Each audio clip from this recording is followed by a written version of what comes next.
আজকে ছিল জামাই ষষ্ঠী, আর জামাই ষষ্ঠী যাওয়ার উদ্দেশ্যে আমরা ছোট্ট গোপালকে নিয়ে বেরু করতে বেরিয়ে গেছিলাম। আর এই দেখো, এটা আমাদের ছোট্ট গোপাল। আমরা যেখানে যাই ওকে আমরা এই ঝুড়িটা করে ক্যারি করে নিয়ে যাই।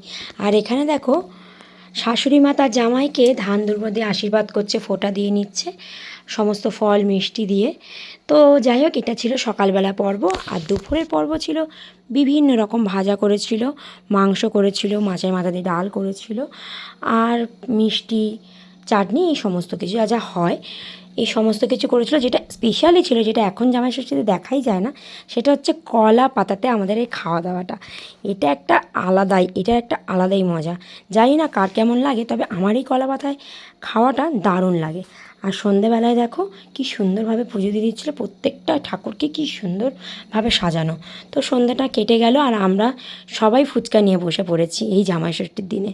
তো দেখো, আমরা ঝাল ঝাল টকটক ফুচকা খাচ্ছি সবাই মিলে আনন্দ করে। তো আজকে জামাই ষষ্ঠীর দিনটা খুব খুব সুন্দর কাটলো। টাটা।